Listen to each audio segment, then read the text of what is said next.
Listo. Bienvenidos entonces a este lunes de Consultoría Libre. El tema de hoy día es bases del éxito emprendedor. Yo me imagino que todos los quienes estamos conectados aquí tenemos la intención de emprender o estamos emprendiendo o de alguna manera somos emprendedores ya, ¿no? Vamos a empezar presentándome. Bueno, mi nombre, para quienes no me conocen, es Sergio González. Yo me dedico a ser asesor de emprendimiento en marketing, innovación, ventas, diseño de estrategias. Estoy en internet, fuera de internet también. Y este es un resumen de lo que he aportado. Creo que lo más importante que podríamos destacar acá es la interacción que he tenido a lo largo de los últimos años con más o menos 300 negocios, ya sea en Lima, en provincias, ¿no? He estado trabajando últimamente en Abancay, por ejemplo. Antes he estado en Ayacucho, en Arequipa, en Tocache, en Tarapoto y finalmente, bueno, en Lima. Y también algunos clientes que se han sumado, emprendedores, pequeñas empresas en España y Estados Unidos a través de amigos. Vamos a admitir a Paola. Entonces, vamos a la siguiente parte porque digamos que mis pergaminos son lo menos importante esta noche. Muy bien, avancemos entonces. ¿Está? Muy bien.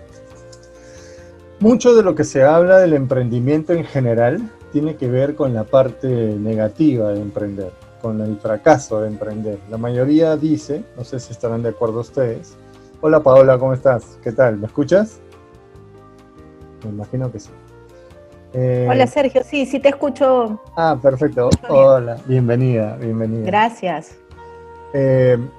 Lo que está asociado al significado de emprender generalmente es fracaso.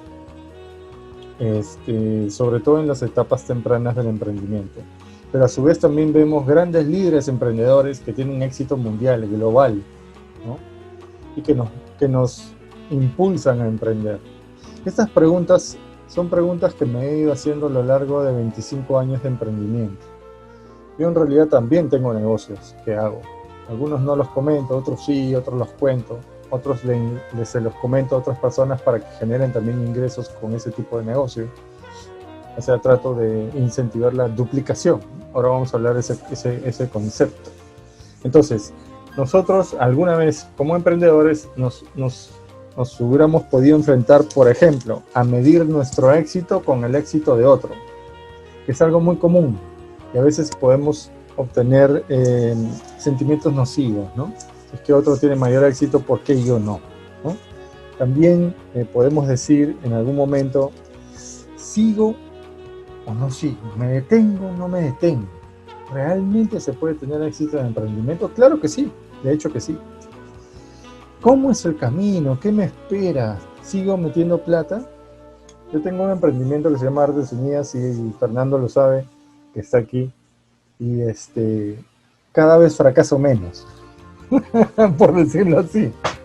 Y en algún momento, espero, mañana martes tenemos una convocatoria, vamos a trabajar con chicos y a insistir. Espero que se forje una comunidad interesante con emprendedores culturales. Entonces, siempre tenemos que hacernos preguntas. Es importante porque en las respuestas está todo lo que podemos concretar, todo lo que podemos mejorar, ¿sí? Entonces, ¿nos hemos caído? Probablemente sí, pero de esas caídas hemos aprendido. ¿Nos ha faltado algún conocimiento y hemos hecho algo mal? Probablemente también. Pero de esa ausencia, hemos con el tiempo cerrado un aprendizaje. Entonces es importante, por ejemplo, las últimas preguntas, ¿no? ¿Creemos en nosotros mismos? ¿Sabemos quién cree en nosotros mismos? ¿Estamos satisfechos con emprender? Siempre vamos a tener un tipo como el del costado, ¿no? ¡Ey, alto! No pasa nada contigo. No sigas. Ese personaje puede estar en los amigos o en la familia, ¿verdad? Entonces nosotros tenemos que con eso darle vuelta, resolver estas cosas, y de eso se trata hoy día. Hoy día vamos a hablar de 6 o 7 bases del emprendimiento que van a apoyar van a apuntar a resolver estos dilemas que a veces ocurren, ¿no?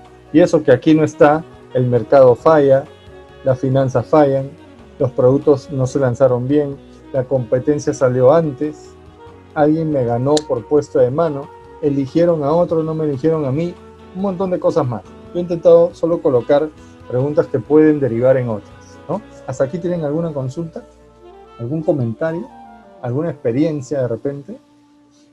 Diego, Denis, Paola, Fernando. ¿No? Seguimos entonces. Vamos de frente a las bases, ¿sí? Muy bien. Porque quieren emprender, ¿verdad? O sea, digamos que a pesar de todo esto y a pesar de todos los riesgos, ustedes quieren emprender, ¿cierto? A ver, alguien no tiene audio, me está haciendo una pregunta por chat. Muy entendible todo, sigue todo entendible. Ah, ok, gracias. Muchas gracias, muchas gracias. A veces uno no sabe, cuando hay silencio, no sabe si es buen profesor, buen guía o es malazo. ¿No? ¿Sí o no? O apagué mi cámara para dormir. ¿No?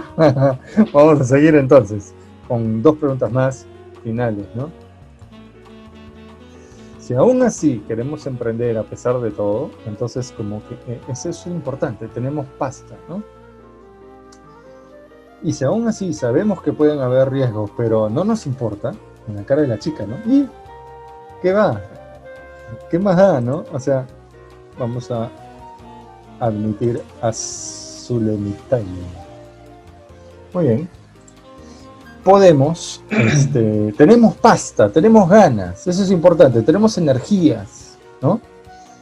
Y es importante porque eso nos puede ayudar como un motor, ¿no? ¿Cuántos nos hemos sentido como ese? Discúlpame, sí, un momento. Hola, hola, hola. Sí, un momento.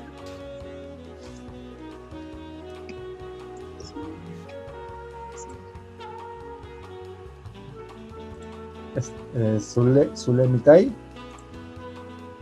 bienvenida. Bueno, ¿cuántos nos hemos sentido como el avestruz que está ahí?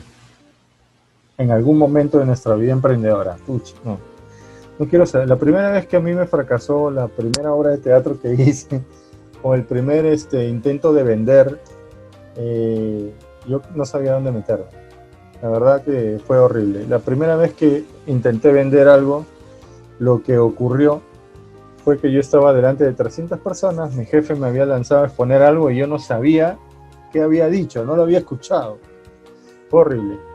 Entonces yo tengo una historia de aprendizajes, de caídas, de fracasos, de reclamos de terceros, de reclamos de la familia, de problemas que siempre se manifiestan, de ideas que no funcionan, de intenciones buenas con malos resultados. ¿Qué hacer en el emprendimiento? ¿Podemos ocultar la cabeza? No es lo ideal, ¿no? ¿Debemos renunciar? No, ¿verdad? Yo los conozco a casi todos ustedes en sus emprendimientos, no a todos, pero a casi todos ustedes, y sé que muchos han ejercido ese deseo de seguir adelante, ¿no? Por ejemplo, hay artistas, hay emprendedores de la industria, hay consultores, hay vendedores, y todos en algún momento vamos a seguir adelante, ¿no? Entonces, antes de continuar con esto, que es el inicio del Valle de la Muerte, que es un tema un poco complejo, pero que tenemos que verlo, les voy a mostrar los primeros minutos de un video de un señor que se llama Yokoi Kenji, que me imagino lo deben haber escuchado. Vamos a ver los primeros minutos, más o menos hasta la mitad del video, para... Bienvenido, Max, para, digamos, aportar un tema, el último tema crudo respecto del emprendimiento, y luego de ahí seguimos, ¿sí? Considero que antes de hablar de emprendimiento, propósito de vida, proyecto, el ser humano debe entender que emprender es saltar a otro lugar. Y para saltar a otro lugar necesito una base sólida para impulsarme. Y aquí está el problema. Muchas personas quieren emprender sin una base, sino antes de una base. O sea, no tienen de dónde sostenerse y quieren emprender. Y ese es el problema por el cual no funciona el emprendimiento. Si usted tiene un montón de deudas y quiere emprender para pagar todas esas deudas, va a sufrir mucho. Primero hay que pagarlas. Pagar las deudas, quedar en cero. No tengo nada, pero tampoco tengo deudas. Eso es una base fantástica para decir, tengo derecho a emprender. La gente que quiere emprender para librarse de los líos está evadiendo el proceso.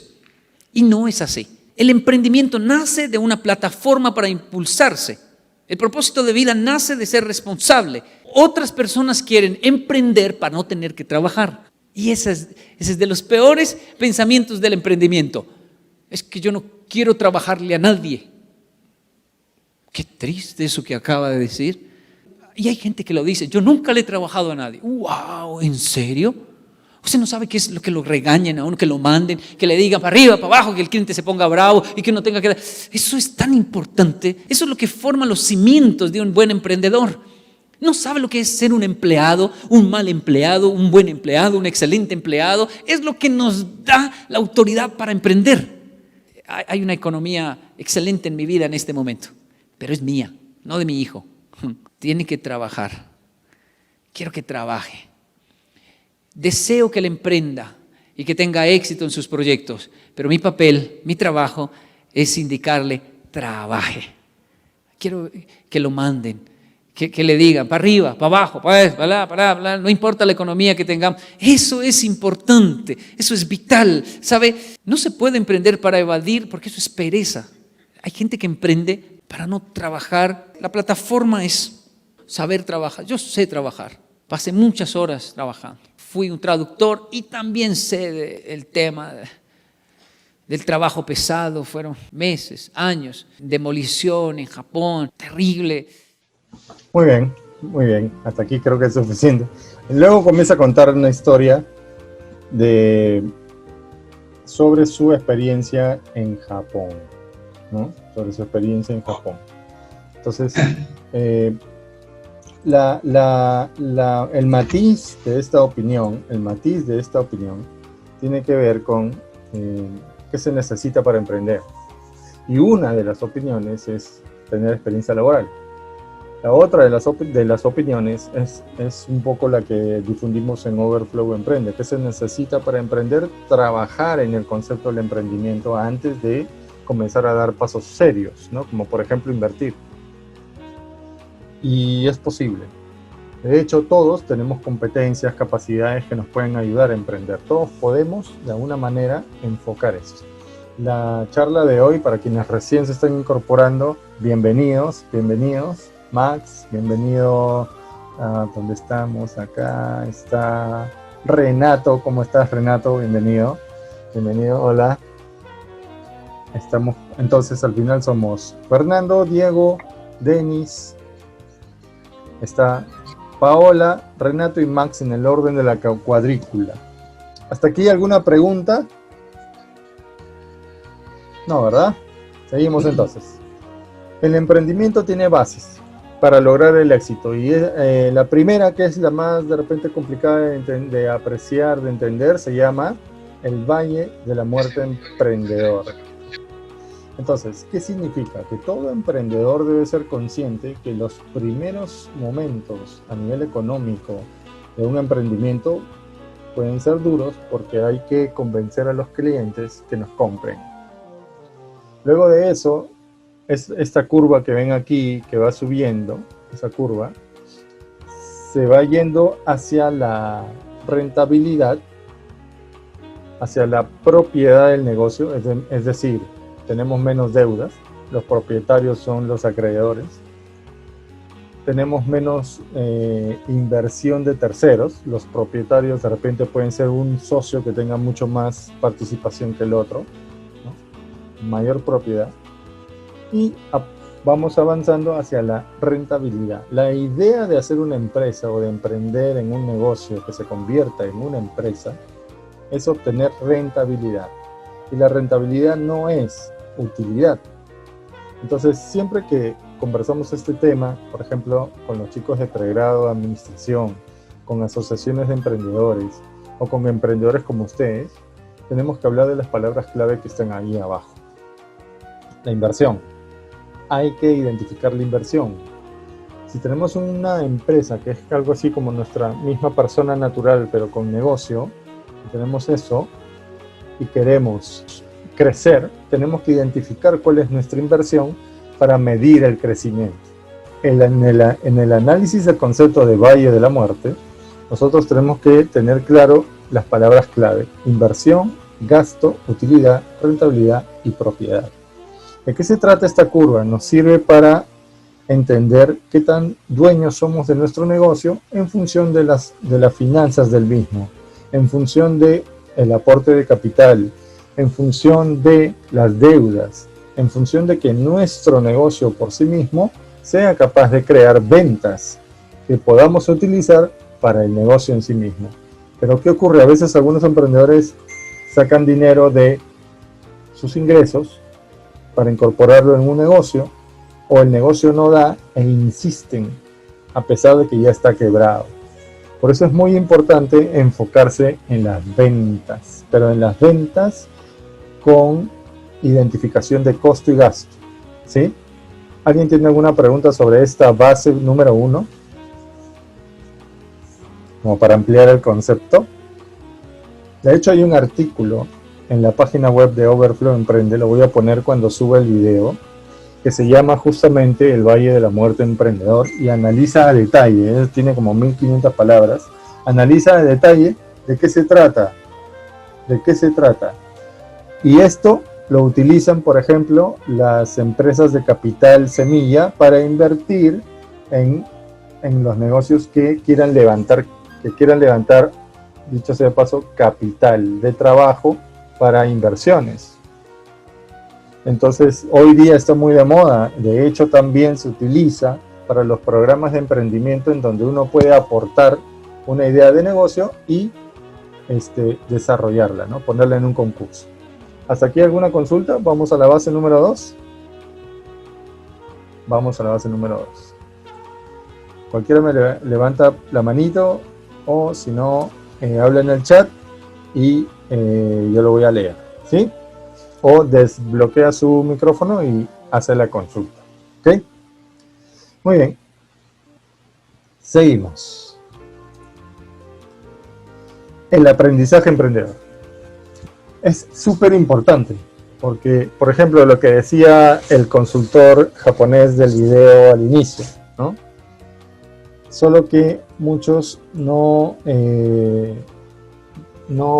van en la línea de cómo se desarrolla este tipo de aprendizaje. El aprendizaje emprendedor en realidad implica un desaprender. Si alguien viene del mundo corporativo, es decir, del empleo, la idea es desaprender porque ya no va a estar dependiendo de lo que financieramente hagan los negocios para subsistir en ese negocio. Es decir, ya no va a ser empleado. Va a estar detrás de bambalinas, va a estar detrás de cámaras, ¿no? Entonces es importante desaprender para luego hacer un proceso de pensamiento, de ejecución y de logro. Pensar, hacer y lograr. Muchos se quedan en pensar, otros pasan al hacer, pero no todos llegan a lograr. Entonces es importante que se entienda que esta base número 2 nos va a ayudar finalmente a aprender, ¿no? Los aprendizajes de emprendimiento parten de la creación de ideas, como está abajo en la zona roja, es la base de todo este aprendizaje, ¿no? Parten de la creación de ideas, del compartir las ideas, de retroalimentarse y de experimentar. Entonces es súper importante que esta base se dé a lo largo de todos los procesos. Yo puedo desaprender porque compartí una idea y alguien se la tumbó en menos de un minuto. A mí me ha pasado, por ejemplo, y siempre lo recomiendo, ir a reuniones de emprendedores o fortalecerse en reuniones de emprendedores o compartir las ideas con quien tengan confianza. De esa manera uno puede testear cómo va la percepción de la idea en los demás.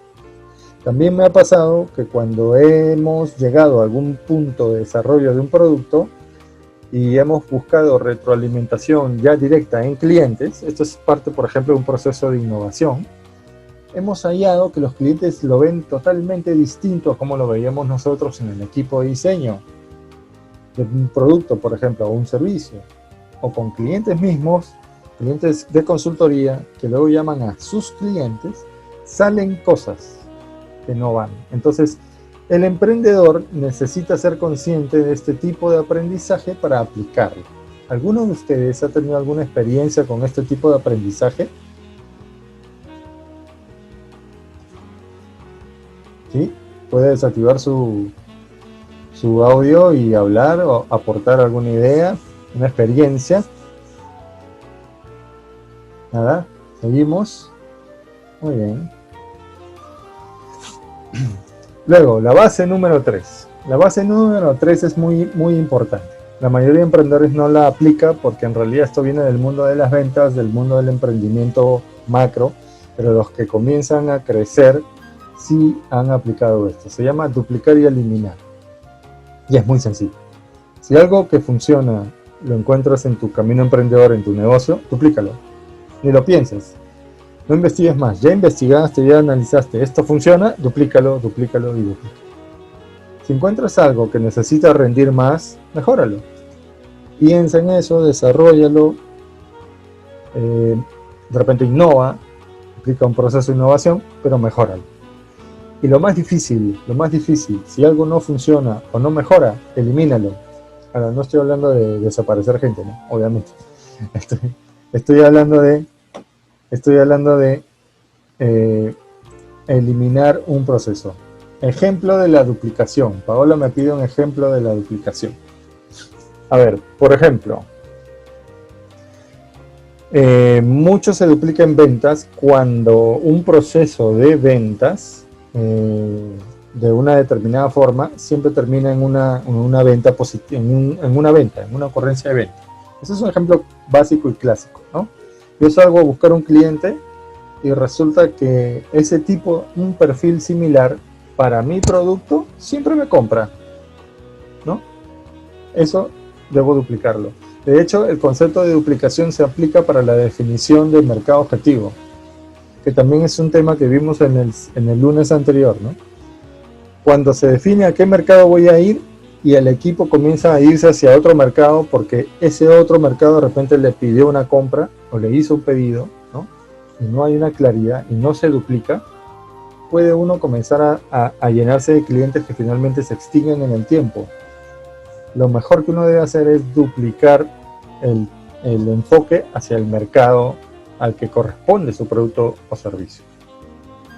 Otro ejemplo de duplicación es cuando, por ejemplo, un tipo de reunión funciona muy bien porque obtiene buenos resultados, ¿no? Por ejemplo, hay reuniones muy cortas en donde todos llevan ideas. No es una lluvia de ideas, es una reunión corta donde todos llevan ideas, exponen y se elige una idea. Eso podría funcionar. Si funciona en tu negocio y eso te ayuda a concretar a resolver un determinado problema, por ejemplo, entonces hazlo. Hay muchos negocios que empiezan el día con reuniones por etapas con todos sus trabajadores en la semana. Los lunes, por ejemplo, con logística. Los martes con creativos, los miércoles con vendedores y así. Y les piden aportar lo que está fallando, por decir. Ese es otro ejemplo que lo he visto en una empresa metalmecánica. Aportan lo que está fallando, los problemas, y los resuelven en el momento. Y reuniones cortas. Entonces, porque a veces, también lo investigamos una vez, la reunión cities es algo por eliminar, por ejemplo. O por mejorar, ¿no? Cuando mucho se habla y no se actúa también, ¿no?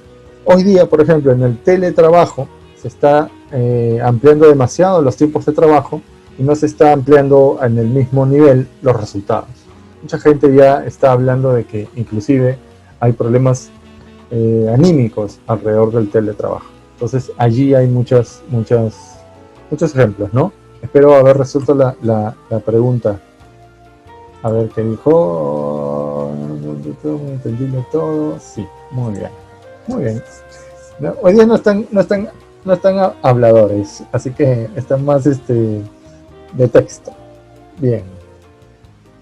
Entonces esta es la base número 3. Luego, la base número 4, gestionar el riesgo. De hecho, emprender es tan importante que el riesgo, que es una de las variables que siempre va a existir, tiene que ver con identificarlo. A unos dicen, pero no la vi venir. No, es que generalmente es porque no se midió, o porque no se fue consciente del riesgo, o porque no hubo una intención de solucionarlo, ¿no? O quizá no se quiso escalar, ¿no? Entonces, hay un caso muy sonado, se los voy a contar. Resulta que Ford, en los tiempos en que la fábrica producía en línea los autos antiguos, los primeros autos, estaba muy entusiasmado de averiguar cómo producían los japoneses.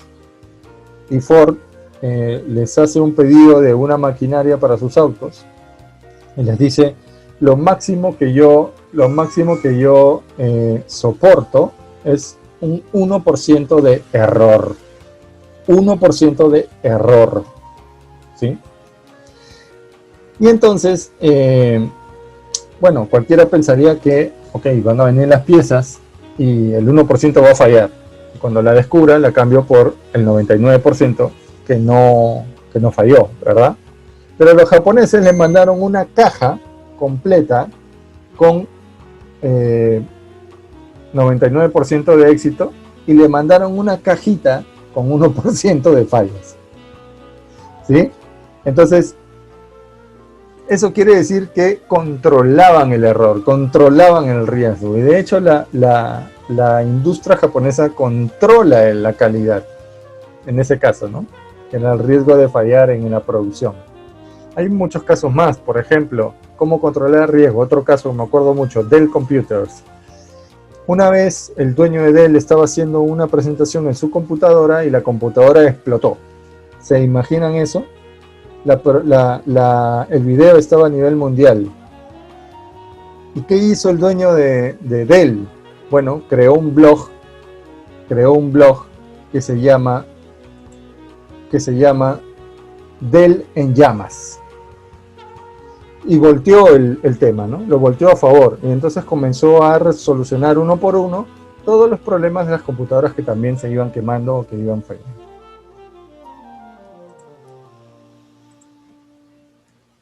Sergio, ya, ok. Entonces, de alguna manera esto es importante porque nos ayuda a entender que el riesgo es una base para el éxito emprendedor. ¿Sí? El control de riesgo. Vamos al punto 5. Esto lo van a poder revisar después y apreciar después, pero se lo voy a comentar. Un emprendedor tiene que ser consciente que su línea de desarrollo no es lineal. Puede ser con picos, puede ser con retrocesos. Me están observando, ¿verdad? Entonces, pero estos son los 11 procesos emprendedores que podría desarrollar un emprendedor. Y para tener éxito hay que ir hacia ellos. Por ejemplo, muchos emprendedores inician un negocio en un régimen único simplificado en el Perú, ¿no? RUS. Está bien porque eso significa que tienen claro que sus ingresos van a significar un tope de pago de impuestos. Y eso es bueno. Pero cuando el negocio crece, el RUS ya no los ampara porque tiene límites. Entonces tienen que pasar de repente a un RER, a un MIBE tributario, a un régimen general de ventas, depende. Esa es una visión tributaria, ¿no? Otra visión es que cuando yo, emprendedor, soy, digamos, individual y hago todo yo solo, llega un momento en que el límite de mi capacidad va a ser el límite de mis ventas. Entonces debo entender y razonar cómo contratar a una persona.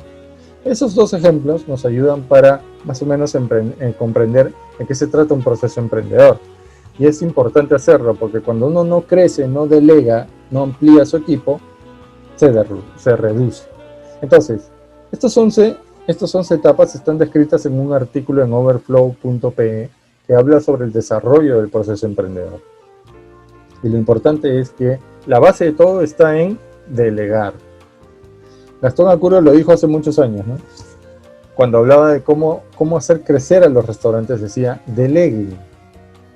No concentren todo en sí mismos. Y mucha gente habla de delegar. Muchas estructuras de trabajo emprendedor que van creciendo delegan, ¿no? Empresas grandes peruanas como Fusion, como Ebel, etcétera, delegan absolutamente muchos de sus procesos. Entonces, A veces decimos, ¿cómo es que ha crecido? ¿Cómo es que ha llegado a crecer tanto? Pero en realidad es porque han delegado. Y cada suma de alguien en el equipo, la idea es que produzca éxito, que produzca, digamos, un aporte de rentabilidad a la empresa. ¿Sí? ¿Hasta aquí alguna consulta? Juan Antonio, ¿alguna consulta? Sí, buenas noches. Estoy de acuerdo contigo.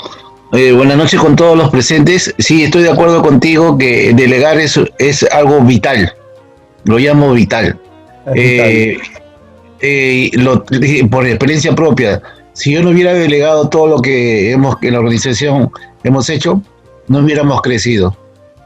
No hubiéramos crecido. Hemos crecido cerca de 300% de marzo a ahorita. Y creo que si no hubiera delegado en las áreas, que los mismos jóvenes, los consultores lo hagan, estuviéramos perdidos. No podemos asumir una persona toda la responsabilidad. Claro. Entonces, pero sin embargo, esa es una de las razones de quiebra de las empresas pequeñas. No delegar, porque no se animan. Dicen, no, voy a gastar. Pero hay que pensar en la rentabilidad del aporte. Y obviamente, Juan Antonio me dará la razón, hay que hacer un buen proceso de selección, ¿cierto? Hay que hacer si me permites, sí, claro. Sí, el problema de Perú, y creo que es nuestra cultura, no nos gusta gastar en buenos técnicos. Si podemos ahorrar en pagarle 20 soles a un diseñador, le pagas 20 soles y no le pagas 100 soles al que realmente te puede diseñar algo bueno. Ese es el tema. Y después tenemos un poco de que nos quejamos que no es eso, sino que nosotros desvaloramos el talento que tenemos alrededor. Claro. Entre la poca valoración del talento y la ausencia de contratación del talento, hay varias malas costumbres, ¿no? Varias malas costumbres. Yo estoy en un proyecto de libro que se llama Antes, Durante y Después de la Quiebra Empresarial.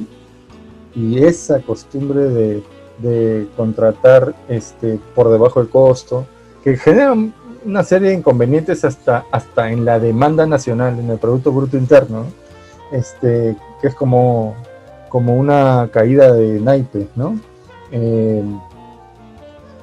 Es increíble cómo puede la falta de información respecto de eso generar problemas, pero sí estamos de acuerdo.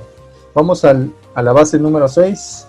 Base número 6 para el éxito emprendedor es ser emprendedor hoy. Y esto tiene que ver con lo que adentro tenemos que cambiar, ¿no?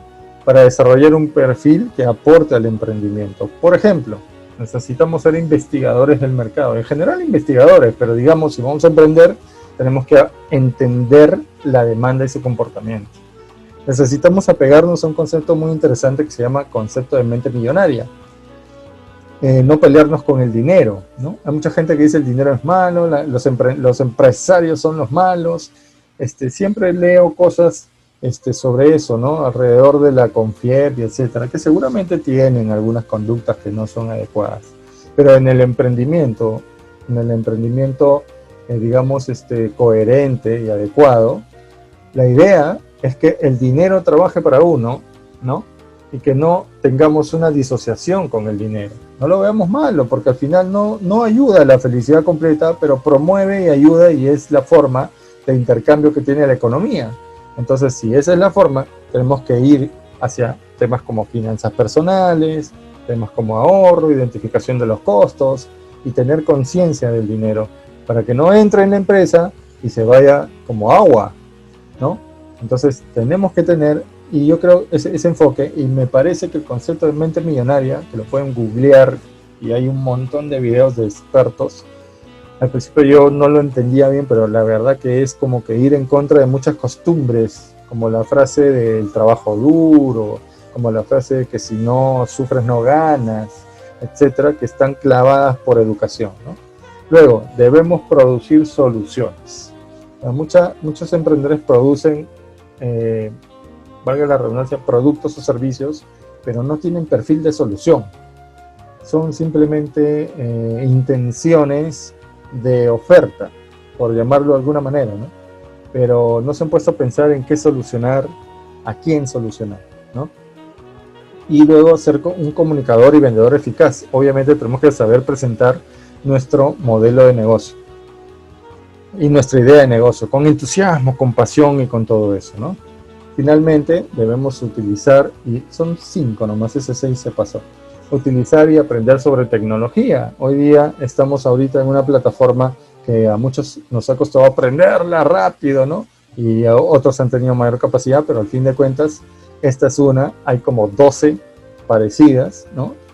Que tienen que ver con mostrar contenido, ¿no? Interactuar con las personas. Entonces, este es un perfil que puede ayudar a los emprendedores.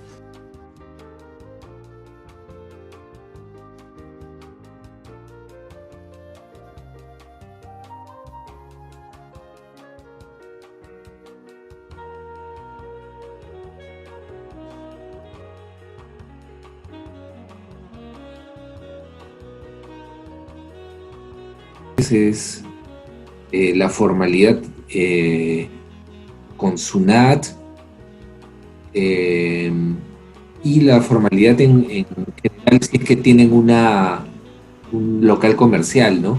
Las licencias. Entonces, muchos emprendedores son emprendedores pero informales. Uh-huh. Por lo tanto,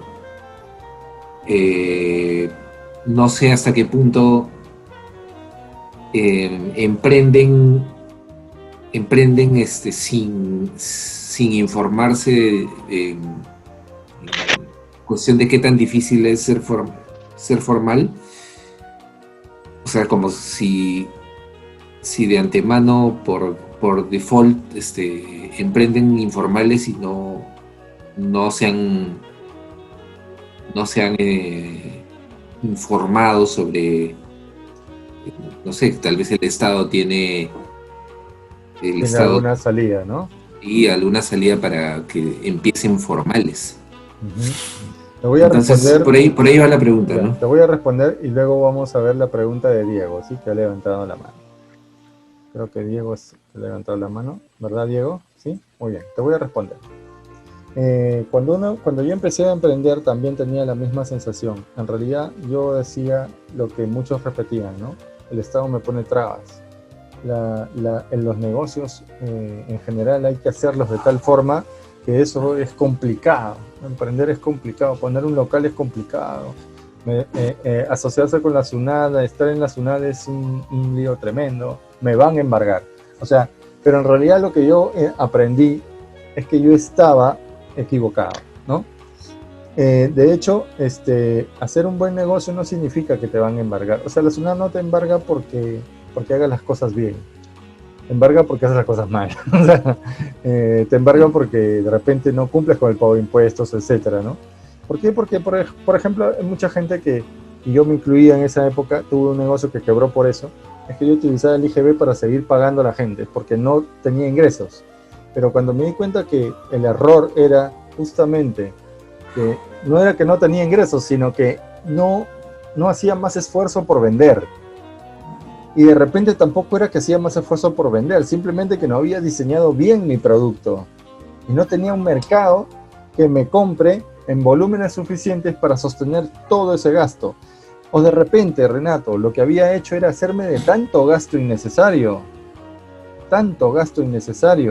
que tenía una presión fuerte por pagar esos gastos porque la gente la tenía ahí. Y luego cogía la plata de mi responsabilidad como, digamos, eso tiene un nombre, se me fue, a veces se me va, pero es como, digamos, el que retiene, de retenedor tributario. Entonces, el aprendizaje sobre el emprendimiento, ¿a qué te ayuda? Te ayuda a entender cuáles son las claves. Por ejemplo, la mirada financiera. Mucha gente gasta más de lo que tiene como ingresos. Proyecta gastos, se endeuda, incrementa su endeudamiento, adquiere cosas que no aportan necesariamente al negocio. Tú sabes que la liquidez es importante, ¿no? ¿Te acuerdas lo que nos pasó, a ti y a mí nos pasó con el tema de la fotografía y todo lo demás, ¿no? En ese momento yo estaba ilíquido y nos demoró mucho terminar de de concretar ese acuerdo, ¿no? Entonces, es porque tenía muchos gastos, tenía muchas deudas. En eso no se equivoca el señor japonés que hablaba, Kenji no se equivoca, ¿no?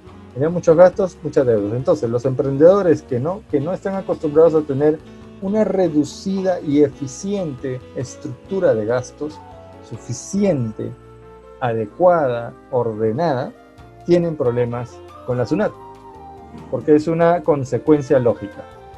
La segunda parte de mi respuesta tiene que ver con todos los regímenes tributarios, así rapidito porque están levantando la mano y me están mandando el chat. Entonces, la segunda respuesta es,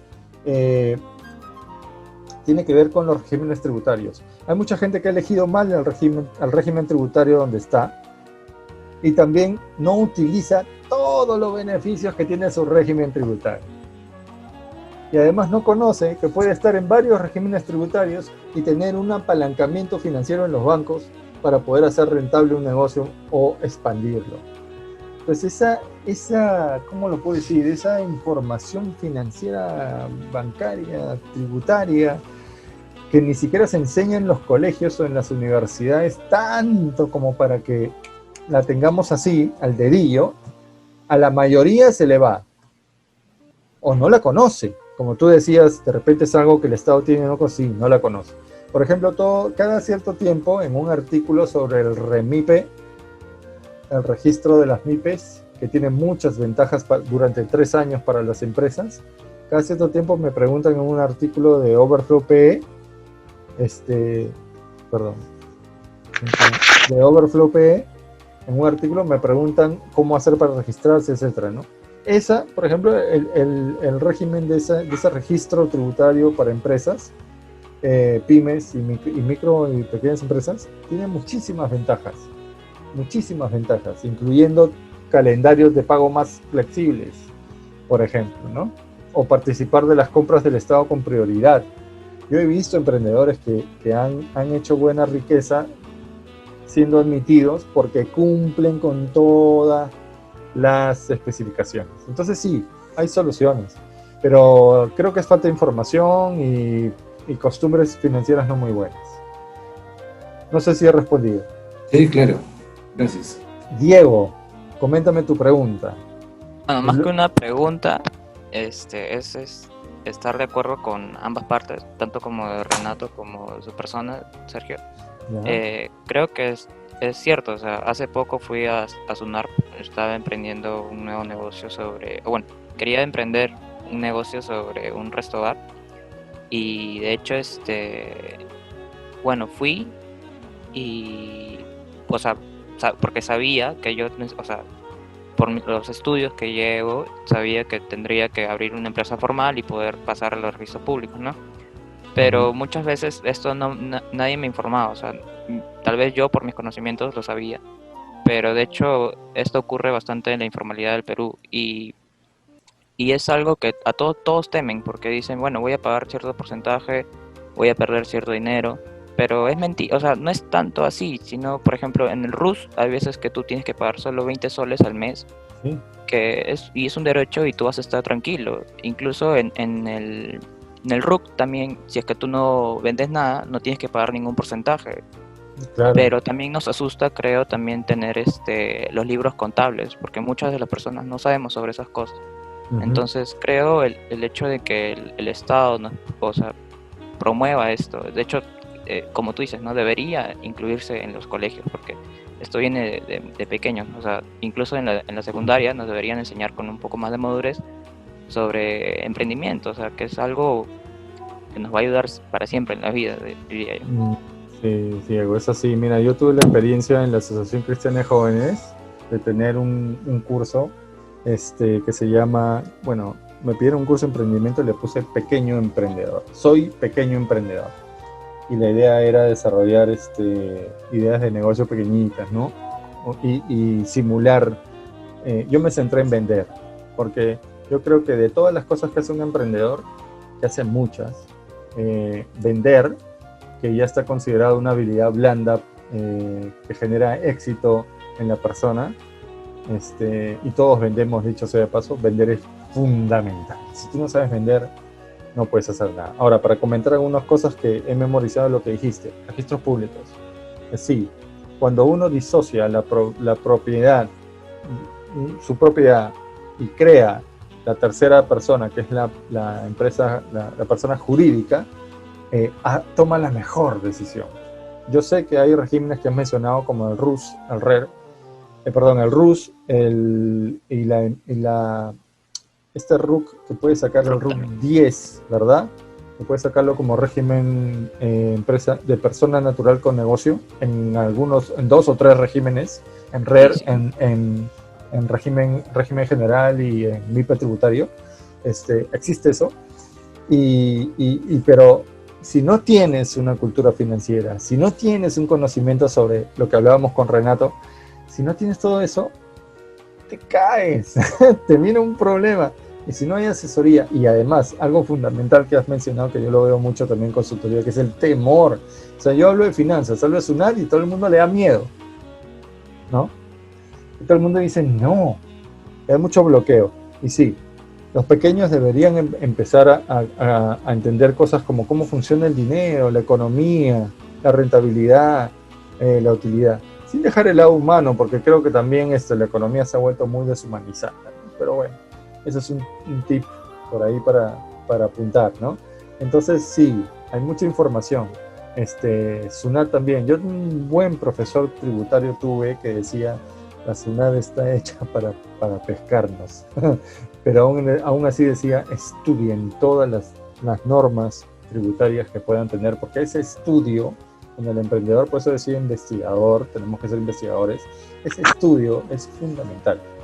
Es fundamental. Como decía, como se hablaba hace un rato, Juan Antonio hablaba de que era fundamental delegar, es fundamental también estudiar, investigar todo lo financiero y tributario que pueda haber, porque hay mucha gente que ha logrado mucho éxito ahí, ¿sí? Bueno, Paola me ha pedido una pregunta. A ver, Paola, cuéntame, ¿cuál es tu pregunta? Gracias, Sergio. Buenas noches a todos. En realidad son 2. Primero, por ejemplo, cuando una persona quiere hacer un emprendimiento desde casa, por ejemplo, ahora preparar postres, tortas, hacer catering, porque es una persona que se quedó sin trabajo, pasó a su pensión perfecta. En ese caso, cuando empiezas definitivamente de una manera informal y va creciendo un poco tu negocio, la idea es poder formalizarte para poder llegar a escalar. ¿Cómo hace una persona que recién empieza con el tema de los capitales, cuando si quedaste, por ejemplo, sin trabajo y tienes o tu liquidación, o si no tienes nada, para hacer un financiamiento, para hacer un proyecto de mediano plazo? Esa es una pregunta. Y la otra pregunta se refiere, por ejemplo, a las personas que brindan servicio. Por ejemplo, una persona que va a hacer masajes o un terapeuta en cristales, en aromaterapia.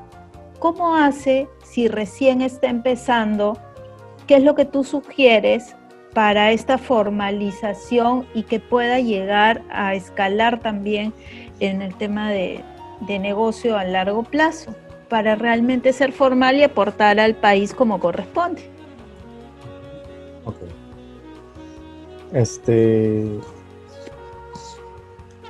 Me has contextualizado en un recuerdo de hace más o menos 10 años, cuando me hicieron esta pregunta en el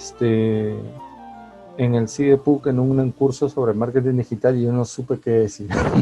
No supe qué decir, porque en realidad me enfoqué en que el tema central era el dinero. Pero en realidad luego con los años aprendí que el tema central para crecer económicamente y financieramente hablando no es el dinero. Y acá te comienzo a responder. Es la idea. Uno tiene que tener una buena idea para para que, como decía ese señor corrupto, la plata llegue sola. Pero eso es broma. O sea, la idea es un imán de dinero. Si uno le cambia ese enfoque a lo habitual, ¿no? Lo habitual es decir, primero necesito dinero, si no, no puedo hacer nada. Pero te voy a decir cómo vamos a salir en este caso, de estos dos casos. Es como una casuística, ¿no? ¿Cómo se sale? Primero la idea.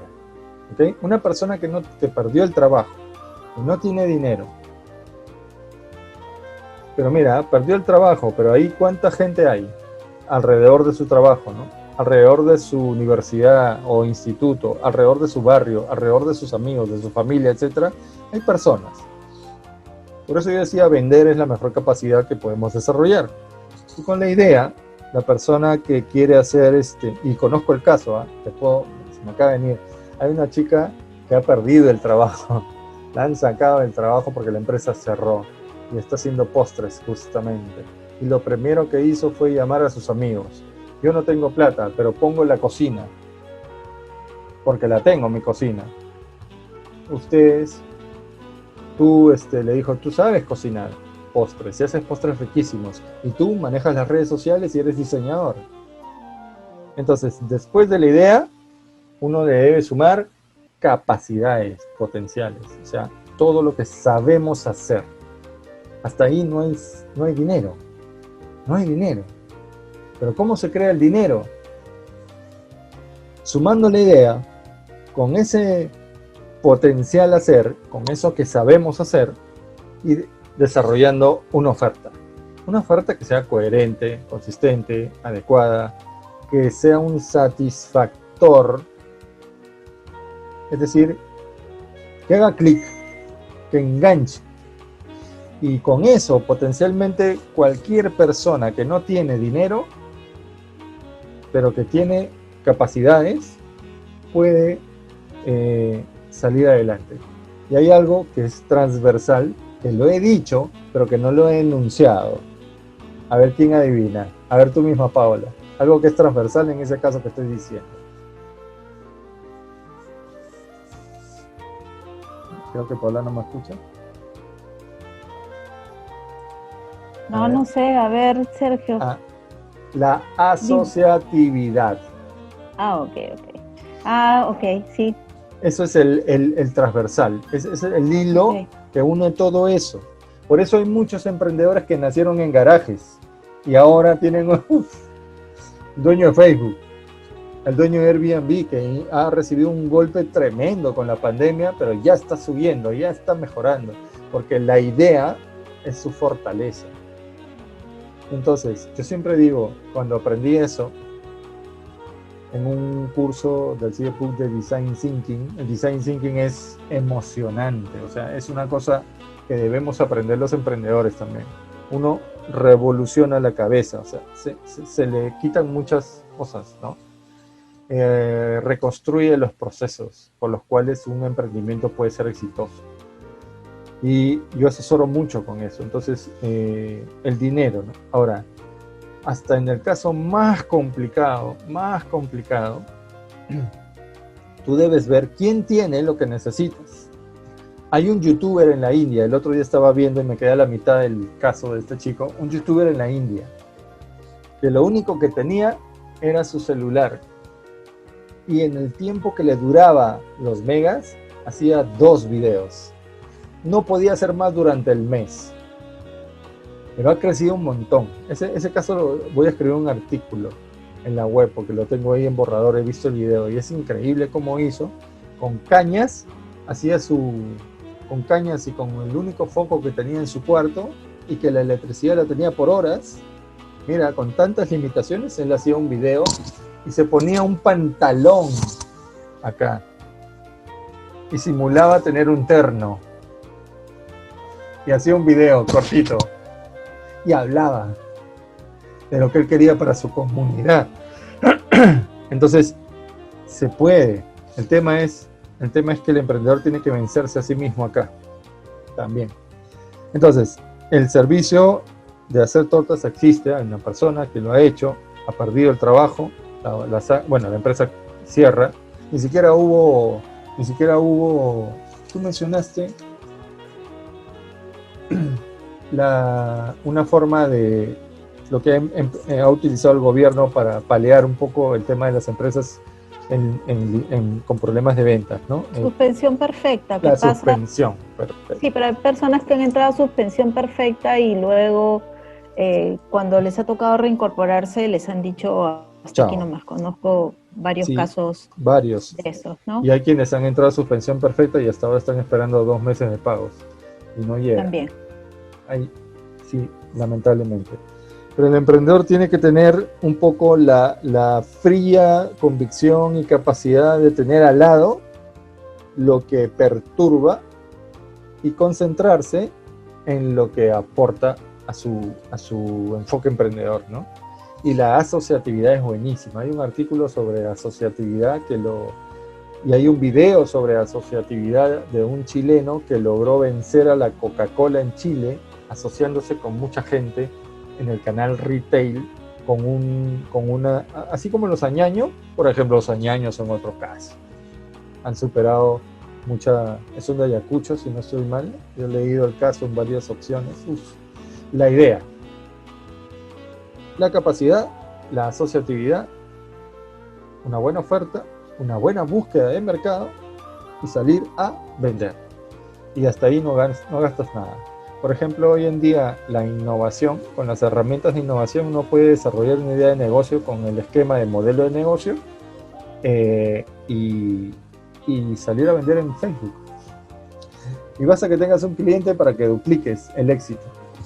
En el caso de los servicios, voy a añadir algo más. En el caso de los servicios personales voy a añadir algo más. Desarrollé hace un tiempo, y por un caso, desarrollé hace un tiempo una idea para una modista, ¿ya? Entonces me di cuenta, conversando con esta persona, que que hay un factor que se puede explotar hacia el éxito comercial que tiene que ver con las relaciones. La mejor forma de vender un servicio es apostar por explotar tus relaciones personales, ¿no? La mejor forma de encontrarlo, ¿no? Hay una herramienta que se llama la lista 100, que la utiliza Facebook. Conversamos hace poco, ¿no? Le puso otro nombre, ¿no? Y la desarrolló así, ¿no? Entonces tú tienes que ver tus grupos, tus entornos, y comenzar a ver quién es quién en esos entornos. Quién es quién a detalle, ¿no? O sea, ver teléfono, email. Y simplemente alguien podría tener una idea de negocio, definir que ya la puede hacer porque tiene la capacidad y comenzar a desarrollarla, ¿no? Y lanzarla, ¿no? Esto le puede servir a Renato, que es fotógrafo. Renato es muy buen fotógrafo, le puede servir, ¿no? Entonces uno va alrededor de su entorno. Pero ¿qué tienes que hacer? Desarrollar la propuesta de servicio en el lenguaje del determinado entorno, o sea, el mercado objetivo al que vas a empalmar, ¿no? Y ahí se puede decir mucho, ¿no? En realidad no hay ningún servicio que no sea vendible, no hay ninguna idea que no sea capaz de transformarse en un proceso de comunicación eficaz. No hay nada que no pueda emprenderse, ¿no? Yo pienso así después de haber visto tantos casos y modestia aparte ayudado, ¿no? Ayudado a gente, ¿no? Es más, una vez un amigo me dijo, yo hacía páginas web y un amigo me dijo, estoy mal, necesito hacer algo. Yo le digo, si quieres te enseño a hacer páginas web y véndelas. Y eso lo ayudó durante un año. Porque aprendió y buscó, le dije, o sea, haz lo mismo que yo hago. Hago esto, se lo enseñé todo en 3 días en mi oficina. Él no podía creerlo. Oye, sí, hazlo, ¿no? Porque el mercado es inmenso, ¿no? Uno puede variar, ya se va a terminar el tiempo. Quedan 8 minutos, creo que podemos conversar algunos casos que conozco. Por ejemplo, uno puede variar una idea y terminar de un restaurante, de una cafetería clásica a un Starbucks y hacerse millonario. O ahorita, por ejemplo, en Madrid, uno puede estar consciente de que la gente no quiere ir a los restaurantes, pero ¿qué ha hecho McDonald's? Ha puesto un un sistema para hacer un pedido en plena calle. Estás caminando y le hablas a un tótem, le hablas y el tótem te habla y te dice, ¿esto quieres? Sí, bueno, en 20 minutos va a estar en su casa. ¿Está usted cerca? Sí. Y ahí lo pagas. Y entonces sigue habiendo trabajo y es una innovación. O sea, uno puede hacer tantas cosas. Hoy día estaba en el banco de crédito y escuchaba, no sé si lo podemos confirmar, pero escuchaba que las oficinas que no están atendiendo del BCP se han convertido en lugares de enseñanza en algunas provincias para enseñar sobre finanzas, para enseñar sobre ahorro, para enseñar temas de costos. Y bacán, ¿no? Porque no las están usando para el servicio directo, pero sí para otra cosa. Esos modelos, esas respuestas al mercado, a la situación que dan las empresas grandes, son cosas que podemos seguir los emprendedores pequeños. Y podríamos ser más flexibles, movernos más rápido. Y esa es un poco la idea. No sé si te respondí, Paola. Sí, Sergio, muchas gracias. A ver, ¿quién más tiene una pregunta más? Renato, de repente un comentario. Diego, Max, ¿quién más está por acá? Juan Antonio. ¿Alguna consulta, algo? Ya va a terminar. Yo recuerdo que en una reunión similar a esta, había un artista que trabajaba con piedras, pero ¿de Overflow? Sí. Esa que hicimos en el Hotel La Princesa. Claro. A ver, cuéntame. Sí, es un amigo. Hace piedras. No, sino que tú acabas de mencionar algo y tienes razón, ¿no? Porque ya si yo no tengo harina, no tengo azúcar, no tengo cocina, no tengo habilidad para cocinar, ¿qué hago, no? Y esta persona, no sé si tendría harina, azúcar, no sé, pero agarraba piedras y las trabajaba, ¿no? Se iba a la playa y agarraba las piedras redonditas. Él dijo, ¿no? ¿Te acuerdas que? Claro, porque tú estabas grabando y tú lo viste. Sí. Él dijo, voy a la playa y busco las piedras que más o menos tengan forma de lo que había pintado, ¿no? Sí. Y luego las pintaba. O sea, claro, me has hecho acordar, qué buen ejemplo, ¿no? Este chico es artista, ¿no? Y su padre es pintor, bueno, ya estaba fallecido, pero él hereda esas ganas y seguramente sintió que el lienzo era la piedra, ¿no? Claro, Renato, y ahí hay recursos prácticamente ilimitados, ¿no? A menos que un día prohíban sacar las piedras. Sí. Pero te encuentras piedras en todo lado, ¿no? ¿Sí, claro. Es un buen ejemplo, ¿no? Sí. Pero vende algo. Es más, hay un caso de yo tengo un caso personal, pero hay un caso, ¿no? De unas piedras que se vendían en Europa para paliar el hambre de una comunidad. No me acuerdo muy bien. Y el segundo caso es que, por ejemplo, yo utilicé una piedra que está empotrada en un parque para emprendimiento financiero. Alegrar a mi hijo cuando se sentía triste y le decía, vamos a la piedra de la felicidad. Ahí si los dos nos logramos parar en la misma piedra, nos vamos a quedar felices. Y esa felicidad, si la llevamos un poco al emprendimiento, es la energía que necesitas para crear. O sea, siempre tienes que buscar un recurso para encontrar cómo conectarte con la creación y, como tú dices, con la búsqueda de aquello que no tienes, ¿no? Max, creo que estás con una pregunta.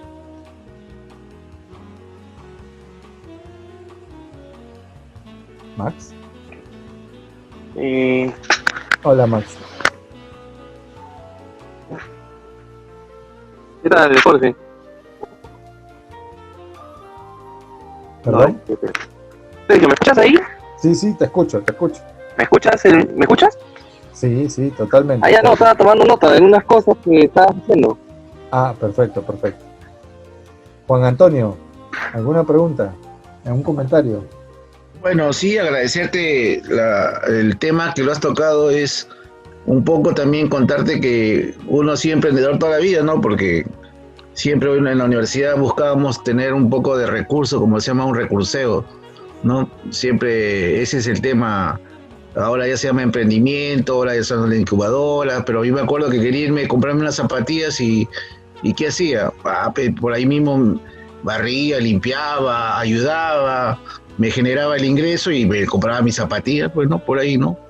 Y ahí nace una idea de que nosotros en la organización le planteamos al director de escuela un poco para que esta base de emprendedores tenga un poco de ya fuerza en el Perú, era que a partir del quinto, sexto ciclo, los alumnos de la Escuela de Ingeniería Industrial, donde estamos enfocados nosotros, Economía y Administración, hagan ya una empresa con su RUC, con todo y conforme vayan aprendiendo, vayan avanzando en la carrera, vayan implementando en su futura empresa o emprendimiento, ¿no? Entonces, cuando terminen la carrera, ellos estén haciendo la tesis que es... ¿Qué tesis vas a decir? La tesis es una copia de un modelo de uno, del otro, lo chancan, lo que esto, y no hay investigación. Entonces, y no tanto que la tesis sea aprobada o no aprobada como en sí, que esté en rojo o en azul, sino que ya genere las habilidades que tiene ese emprendedor en moverse, ¿no?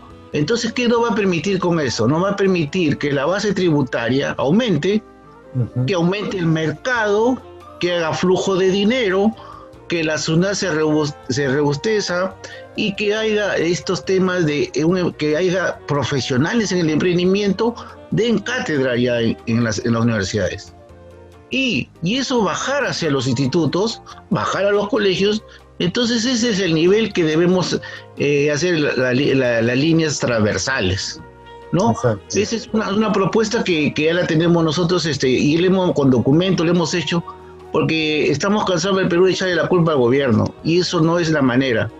La manera es parte de nosotros, o sea, nosotros como ya hemos, no hemos caído, no hemos levantado, ya nos ha dolido, lo hemos caído, ya sabemos. Entonces, quien no sabe son esos jóvenes que están saliendo, que tú has dicho acá, por ejemplo, estoy mirando el Valle de la Muerte, y esto es lo que tú manejas. Entonces, ese valle es más inmenso de lo que creemos.